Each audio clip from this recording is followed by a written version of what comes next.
రేపు షటిల ఏకాదశి అండి. ఎంతో శక్తివంతమైనటువంటి రోజు. అయితే ఈ ఏకాదశి రోజు ఇంట్లో ఆడవాళ్ళు గుర్తుపెట్టుకొని ఈ కూర వండితే చాలు లక్ష్మీదేవి అనుగ్రహం కలుగుతుంది, వద్దన్న ఐశ్వర్యం వస్తుంది. ఈరోజు ఎవరైతే ఈ కూర తింటారో వారికి కోటి జన్మల పుణ్యం లభిస్తుంది. కష్టాలు సమస్యలు అన్నీ తొలగిపోయి సకలైశ్వర్యాలు సిద్ధిస్తాయి. జీవితం అనేది మారిపోతుంది. అందువలన ఈరోజు అందరూ కూడా ఈ కూరనైతే వండండి, ఈ కూరను తినండి. అలా తినటం వల్ల ఏంటంటే లక్ష్మీనారాయణుల అనుగ్రహం అయితే మనకి కలుగుతుంది, అష్టైశ్వర్యాలు కలుగుతాయి, ఎంతో పుణ్యం లభిస్తుంది.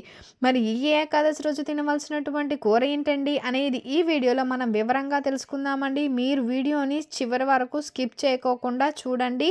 అండ్ ఏకాదశి అనేది మనకి పరమ పవిత్రమైనటువంటి రోజండి. చాలామందికి ఏకాదశి ప్రాముఖ్యత తెలీదు.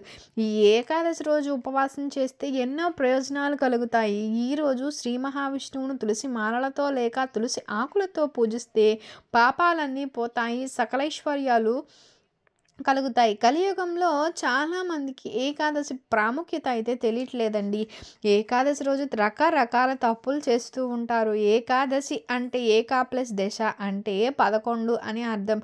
5 జ్ఞానేంద్రియాలు, 5 కర్మేంద్రియాలు, ఒక మనసు, ఈ 11 ఉండబట్టే కదా మన జీవితం ముందుకు సాగుతుంది. ఈ 11 ఇంద్రియాలు పవిత్రంగా అదుపులో ఉంచుకోవడం ఏకాదశి. నాలుక, ముక్కు, చెవి, కన్ను, చర్మం ఇవన్నీ కూడా 5 జ్ఞానేంద్రియాలు. వీటి వల్ల మనకి సెన్స్ అనేది తెలుస్తూ ఉంటుంది. ఏకాదశి రోజున ఈ 5ంటిని కూడా పవిత్రంగా ఉంచుకోవాలి. నాలుకను పవిత్రంగా ఉంచుకోవడానికి మాంసం, మద్యం, తాంబూలం వేసుకోవడము, పరుల తిండిని పక్కన పెట్టేయాలి. చెవి, ముక్కు, కన్ను వాటికి సంబంధించి కూడా మనం పవిత్రంగా ఉండాలి. అంటే ఏంటండి అంటే మనం ఎదుటి వాళ్ళ మీద చాడీలు చెప్పకుండా, చూడకూడనివి చూడకోకుండా ఉంటే మనం ఈ జ్ఞానేంద్రియాలు పవిత్రంగా ఉంచుకున్నట్టు అవుతుంది. అలానే ఏకాదశి రోజు అభ్యంగన స్నానం అనేది చేయకూడదు. అంటే తల స్నానం చేయకూడదు. ఎందుకండి అంటే అది భోగదాయకం. అలానే ఏకాదశి రోజు క్షవరం అనేది చేయించుకోకూడదు. తల మీద నీళ్లు పోసుకొని స్నానం చేయొచ్చు. మృత్తికా స్నానం చేస్తే మంచిది. మృత్తికా స్నానం అంటే ఏంటండి అంటే మట్టిని, నువ్వుల పిండిని కలుపుకొని ఈ మూడింటిని కలిపి ఒంటికి పట్టించుకుని స్నానం చేస్తే దాన్ని మృత్తికా స్నానం అంటారు. ఈ 3 పదార్థాలు, ఆవు పేడ కూడా అండి, అది మనం చేయలేం కాబట్టి ఈ మట్టి, నువ్వుల పొడి, ఈ షటిల ఏకాదశి ప్రత్యేకంగా నువ్వులకు సంబంధించిందండి. సో ఇది కూడా ఈ నువ్వులు అనేది చాలా ఇంపార్టెంటు. మనం ఎటువంటి తప్పులు అనేది మనం అసలు చేయకూడదు. పరులను నిందించకూడదు, బాధ పెట్టకూడదు. ఎదుటి వారితో చర్చలకు, వాదనలకు దిగకండి. దశమి రోజు ముందే పారాయణ చేసే వరకు కూడా బ్రహ్మచర్యం పాటించండి. ఇట్లా ఈ తప్పులు చేయకుండా ఉంటే కనుక జ్ఞానేంద్రియాలు, కర్మేంద్రియాలు, మనసు ఇవన్నీ కూడా పవిత్రంగా ఉంటాయండి. ఇది ఏకాదశి చేసే పద్ధతి అండి. దీంతో పాటు ఏకాదశి పూజ చేయాలి. ఏకాదశి ఉపవాసం 12 వేళ్లలోపు పిల్లలు, 65 ఏళ్ళని దాటిన వృద్ధులు చేయకూడదండి. ఏకాదశిని గృహస్థులు, బ్రహ్మచారులు, సన్యాసులు, వితంతువులు ఎవరైనా సరే చేసుకోవచ్చు. ఏ కులం వారైనా చేసుకోవచ్చు. కాబట్టి ఆరోగ్యపరంగా, ఆధ్యాత్మిక పరంగా ఎన్నో ప్రయోజనాలు అందించేటువంటి ఈ ఏకాదశిని ఎవ్వరూ మిస్ చేసుకోకండి. శనివారం ఏకాదశి కలిసి వచ్చింది. శనివారం అంటే ఆ శ్రీనివాసుడు, ఆ కలియుగ వైకుంఠుడు వెంకటేశ్వర స్వామికి చాలా ఇంపార్టెంట్. వెంకటేశ్వర స్వామికి ఏకాదశి చాలా ప్రీతి కాబట్టి ఇలా కలిసి రావడం కూడా మనకి చాలా అరుదు. అయితే ఇలా శనివారం ఏకాదశి కలిసి వచ్చిన రోజు ఏంటండి అంటే ఒక ప్రత్యేకమైన కూరను తింటే శని దోషాలు, గ్రహ దోషాలు ఇవన్నీ కూడా తొలగిపోతాయి, దరిద్రాలు తొలగిపోతాయి, పుణ్యం వస్తుంది అని చెప్పి పండితులు చెప్తున్నారు. అసలు ఇంతకీ ఏం తినాలండి అంటే వంకాయ కూర. శనివారంతో కలిసి వచ్చిన ఈ ఏకాదశి ఉదయం, సాయంత్రం లేక రాత్రి ఏ సమయంలో అయినా సరే వంకాయ కూరను కనుక తిన్నట్లయితే చాలా మంచిది. చాలామంది శనివారం రోజు వంకాయ కూర వండకూడదు అని చెప్పి అనుకుంటుంటారు. బట్ అందులో నిజం లేదండి. శనివారం రోజు వంకాయ కూర తినవచ్చు, కానీ వంకాయలను శనివారం రోజు కొనకూడదు. ముందు రోజునే మనం కొనుక్కోవాలి. కొనుక్కొని ముందు తెచ్చుకొని ఏకాదశి రోజున వండుకొని తినాలి. ఈ శనివారం ఏకాదశితో కలిసి వస్తుంది. చాలా పవిత్రమైంది. వెంకటేశ్వర స్వామికి అంటే ఆ శ్రీ మహావిష్ణువుకి ఇష్టమైంది. సో ఈ రోజున ఆడవాళ్ళు వంకాయ కూరను వండండి. ఈ వంకాయ కూరను తినండి. వీలున్నవారు ఆ వెంకటేశ్వర స్వామిని కానీ ఆ విష్ణుమూర్తిని కానీ కృష్ణుణ్ణి కానీ పూజించండి. ఈ ఒక్క శనివారం కాదు, ప్రతి శనివారము వంకాయ కూర తింటే వండుకొని శని దోషాలు పోతాయి. ఎలాంటి గ్రహ దోషాలు దరి చేరువు. కర్మ ఫలాలు తొలగిపోతాయి. శనివారం రోజు వంకాయ తినడం వల్ల శనిగ్రహ అనుగ్రహం కలుగుతుంది. మీరు చేసే వృత్తి వ్యాపారాలలో అభివృద్ధి పొందుతారు. ఈరోజు ఈ కూర తింటే ఒంట్లో దోషం తొలగుతుంది. కోటి జన్మల పుణ్యం లభిస్తుంది. నెగిటివ్ ఎనర్జీ అంతా తొలగిపోతుంది. పాజిటివ్ ఎనర్జీ లభిస్తుంది. కాబట్టి అందరూ కూడా శనివారంతో కలిసి వచ్చిన ఈ ఏకాదశి రోజున వంకాయను తిని శుభ ఫలితాలను పొందండి. ఇక ఈ ఏకాదశి రోజు ఎట్టి పరిస్థితుల్లో నాన్ వెజ్ని అయితే తినకూడదు. మాంసం, చేపలు, రొయ్యలు, పీతలు, సీ ఫుడ్ ఇట్లాంటివి ఏవి కూడా తినకండి. కనీసం ఎగ్ని కూడా తినకూడదు. ఎవరు కూడా ఈరోజు మాంసాలను వండకండి. ఇంట్లోనే కాదు, మీరు బయటకు వెళ్ళినప్పుడు కూడా నూడిల్స్ బళ్ళ దగ్గర కూడా ఎక్కడా కూడా నాన్ వెజ్ని తినకండి. నాన్ వెజ్ జోలికి వెళ్ళకండి. బిర్యానీలు, ఫ్రైడ్ రైస్ ఇట్లాంటివి కూడా ఉంటాయి కదా. సో వాటిలో కూడా ఏ రూపంలో కూడా మనం నాన్ వెజ్ తినకూడదు. కాదని తింటే సకల దేవతల ఆగ్రహానికి గురి అవుతాము, పాపం తగులుతుంది. కాబట్టి పరమ పవిత్రమైన ఈ ఏకాదశి రోజు అందరూ ఈ ఆహార నియమాలను పాటించండి. పవిత్రమైన ఈ ఏకాదశి రోజు గుప్పెడు తులసి ఆకులు తీసుకుని స్నానం చేసి నీటిలో వేసుకుని స్నానం చేయడం వల్ల ఆ శ్రీ మహావిష్ణువు ఆశీస్సులు కలుగుతాయి. అంతేకాదు శరీరంలో వ్యాధులు తొలగిపోతాయి. దేహానికి నూతన శక్తి లభిస్తుంది. దరిద్రం మొత్తం తొలగి పట్టిందల్లా బంగారంగా మారుతుంది. ఇలా స్నానం చేస్తే మీ నాడీ వ్యవస్థను, శరీరాన్ని తులసి ఆకుల్లోని ఔషధ గుణాలు శుద్ధి చేసి నూతన చైతన్యాన్ని కలగజేస్తాయి. సో ఇంతో పవిత్రమైన ఈ ఏకాదశి రోజున ఇలా స్నానం చేసే ముందు బకెట్లో గుప్పెడు తులసి ఆకులు వేసుకొని అండ్ అలానే చిటికెడు పసుపు, నువ్వులు కూడా ఈ షటిల ఏకాదశి రోజున వేసుకోవాలండి. తులసి ఆకులు అందరికీ అవైలబుల్గా ఉంటాయి. తులసి ఆకులతో చేస్తే చాలా మంచిది. 9 గంటల 30 నిమిషాల లోపు మనం ఈ దీపాన్ని వెలిగించిన పట్టిన దరిద్రం, గ్రహదోషాలు, రాహుకేతు దోషాలు, ఆర్థిక సమస్యలు, అప్పుల బాధలు ఇవన్నీ తొలగిపోతాయి. జాతక దోషాలు తొలగిపోతాయి. లక్ష్మీదేవి అనుగ్రహం కలుగుతుంది. ఏం లేదు, ఈరోజు ఉదయం చక్కగా స్నానం చేసుకుని 5 గంటల 30 నిమిషాల నుంచి 9 గంటల 36 నిమిషాలలోపు ఈ దీపాన్ని వెలిగించండి. ఎందుకంటే ఈ సమయం దీపారాధన చేయడానికి ఉత్తమం. సో ఈ సమయంలో ఇంటిలో స్వామివారి ఫోటో ముందు తామర ఆకును పెట్టి ఆ ఆకు మీద దీపం పెట్టండి. చాలామందికి తామర ఆకు విశిష్టత తెలియదండి. తామరాకు లక్ష్మీదేవికి ఎంతో ఇష్టమైనటువంటిది. ఈ ఏకాదశి రోజు తామరాకు మీద దీపం పెట్టడం వల్ల ఆ లక్ష్మీదేవి అనుగ్రహం కలుగుతుంది.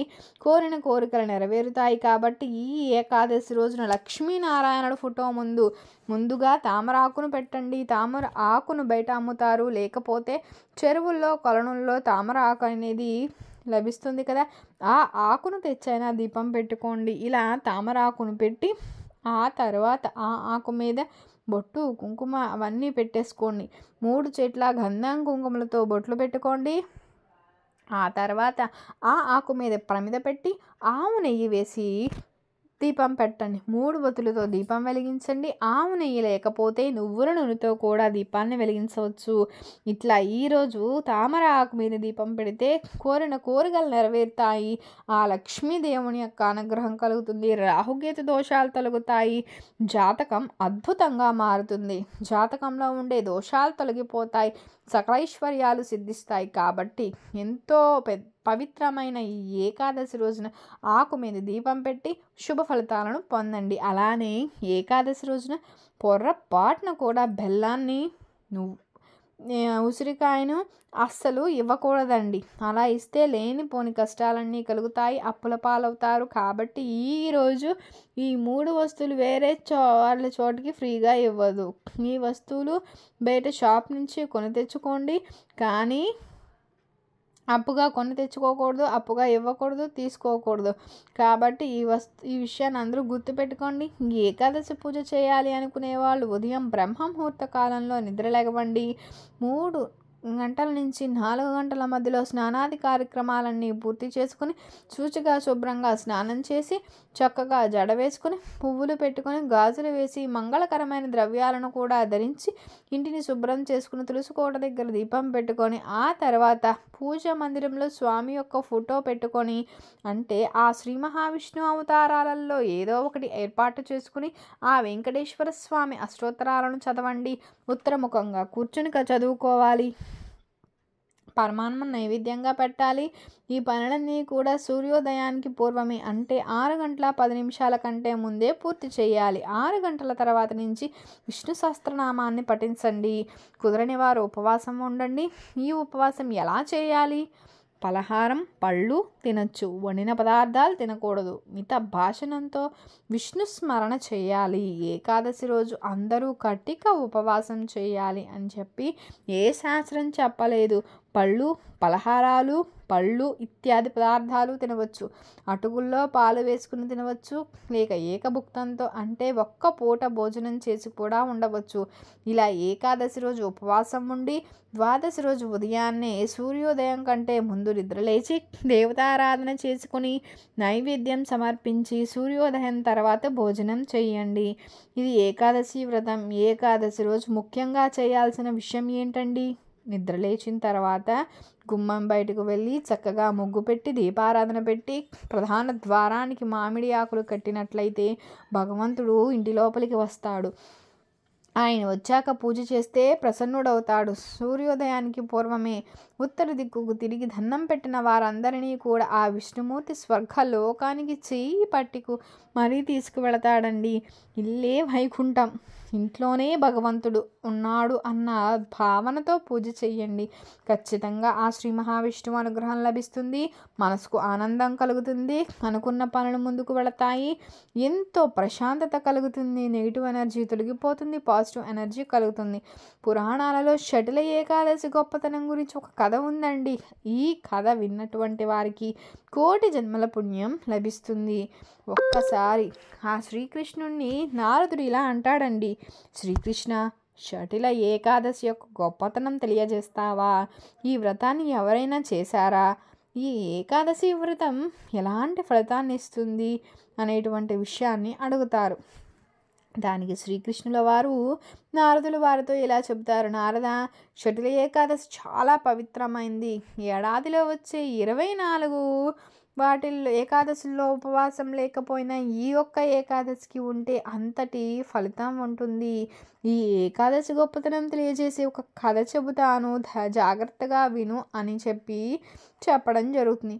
పూర్వం భూలోకంలో ఒక బ్రాహ్మణ స్త్రీ ఉండేది. ఆమె ఒంటరిది. ప్రతిరోజు ఏదో ఒక వ్రతం చేస్తూ ఉండేది. శాస్త్రాలు చెప్పినట్టు ఏ పండుగ వస్తే ఆ దేవతను పూజిస్తూ ప్రతిరోజు ఒక్కసారి మాత్రమే భోజనం చేస్తూ ఉండేది. నిరంతరం ఆ శ్రీకృష్ణుణ్ణి అంటే నన్ను భక్తితో పూజించేది. అలా నా పండుగల యందు కూడా ప్రతిరోజు ఉపవాసం ఉండేది. అదేవిధంగా దీనుల పట్ల, బ్రాహ్మణుల పట్ల, ఆడవాళ్ళ పట్ల ఉదారంగా ఉండేది. ఇల్లు లేని వారికి ఇల్లు ఇచ్చేది. అన్ని ఉపవాసాలు చేస్తూ ఆమె అనంత శక్తిని సంపాదించింది. ఇన్ని ఉపవాసాలు చేసినటువంటి ఆమెలో ఒక లోటు ఉండేదండి. ఏంటండి అంటే ఆమె ఎప్పుడు బ్రాహ్మణులకు, పేదలకు అన్నదానం చేయలేదు. దేవతలకు కూడా అన్నాన్ని నివేదన చేయలేదు. ఎప్పుడూ ఉపవాసాలు ఉండడం చేత ఒంటరిగా ఉండేది. పెద్దగా అన్నం ఉండేది కాదు. అన్నదానాలకు మించిన దానం ఏం లేదండి. కానీ ఆమె అన్నదానం చేయలేదు. అనేక ఉపవాసాలు చేసి తన శరీరాన్ని పవిత్రం చేసుకుంది. దానిలో ఏ మాత్రం సందేహం లేదండి. కానీ ఆమె వైకుంఠం సంపాదించింది. దానివల్లే ఆమె వైకుంఠం సంపాదించింది, కానీ అన్నదానం విలువ తెలుసుకోలేదు. కాబట్టి ఒకరోజు ఆమెని పరీక్షించడానికి భిక్షం ఎత్తుకునే వాడిలాగా వెళ్ళి ఆమె ఇంటి ముందు నుంచి భిక్షాందేహి మాత అన్నపూర్ణేశ్వరి అని చెప్పాను. అప్పుడు ఆ విని ఆమె ఇలా అంటుంది, "ఎక్కడి నుంచి వచ్చావయ్యా నిజం చెప్పు" అంటుంది. అప్పుడు కూడా నేను "భిక్ష పెట్టమ్మా నీకు పుణ్యం వస్తుంది" అని చెప్పాను. ఆ మాటకు ఆమె కోపం తెచ్చుకుని నా భిక్ష పాత్రలోనికి మట్టి మొత్తాన్ని విసిరేసిందండి. సో నేను తిరిగి వెళ్ళిపోయాను. ఇలా ఆమె ఉపవాస వ్రతాన్ని ఆచరించటం వలన ఏంటంటే చాలా కాలం ఆరోగ్యంగా జీవించింది. చివరికి స్వర్గవాసం కలిగింది. బిచ్చగాడిలాగా వెళ్ళి నాకు మట్టి దానం చేసింది కాబట్టి స్వర్గంలో మట్టి ఇల్లు లభించింది. ఆ మట్టి ఏంటండి అంటే కానీ ఆ మట్టిలో ధనం ధాన్యం లేదు, ఖాళీగా ఉంది. ఆ శూన్యమైన ఇంట్లోనికి ప్రవేశించింది. ఇంట్లో అన్ని మూలలా చూసింది, ఏం కనిపించలేదు. దానితో ఆమె కోపంతో నన్ను సమీపించింది. ఆమె నన్ను పూజించింది కాబట్టి నేను ఎక్కడ ఉన్నానో నాకు తెలిసింది. ఆమె నా దగ్గరకు వచ్చి, "భగవంతుడా, నేను ఎన్నో కఠినమైన వ్రతాలు ఇవన్నీ చేశానే, సమస్త దేవతలని పూజించానే, ఇంత చేసిన నాకు ఈ స్వర్గంలో ఏమీ లేని మట్టి ఇల్లు లభించింది. అందులో తినడానికి ఏమీ లేదు" అంది. ఇలా అన్న, "నువ్వు వచ్చిన దారినే మళ్ళీ ఇంటికి వెళ్ళు. ఆ ప్రదేశానికి మహత్తపస్శాలి అయిన నిన్ను చూడడానికి దేవతల భార్యలు అందరూ కూడా అక్కడికి వస్తారు. వారు వచ్చిన తర్వాత నీవు తలుపు లోపలకు వెళ్ళి గడియ పెట్టుకో. వాళ్ళందరూ కూడా ఎంత తలుపు తట్టినా తీయమాక. సో వాళ్ళతో ఇలా అని చెప్పు, శటిలి ఏకాదశి వ్రతం వల్ల కలిగిన పుణ్య ఫలితం ఇస్తే నేను తలుపు తీస్తా అని చెప్పుకో" అని చెప్పడం జరుగుతుంది. అంతటా ఆమె ఇంటికి వెళ్ళి తలుపు తెరిచి లోపలికి వెళ్ళి గడి పెట్టుకుంటుంది. ఇంతలో దేవతా స్త్రీలు ఆమె ఇంటి గుమ్మం దగ్గరికి వస్తారు. వాళ్ళందరూ తలుపు కొడుతూ, "అమ్మా సుందరవదన, నిన్ను చూడడానికి మేమందరం కూడా నీ ఇంటి గుమ్మం ముందు ఉన్నాము, తలుపు తెరువు" అని చెప్తారు.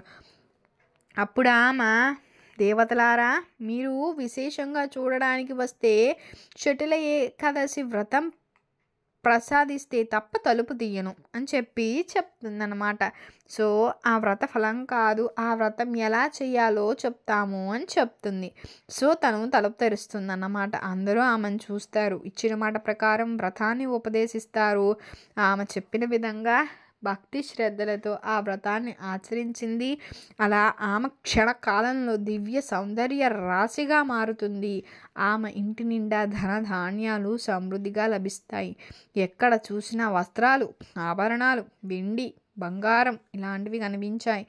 శటిల ఏకాదశి ప్రభావం వల్ల మట్టి ఇల్లు ఐశ్వర్యాలతో తులతూగుతూ దివ్య భవనంగా మారిపోయిందని నారదుడు శ్రీకృష్ణుడితో చెప్పాడు. సో నారదా, శటిల ఏకాదశి రోజు ఏకాదశి వ్రతాన్ని ఆచరిస్తే అన్నదాన ఫలితంతో పాటు సమస్త పుణ్యం చేకూరుతుంది అని చెప్పారు.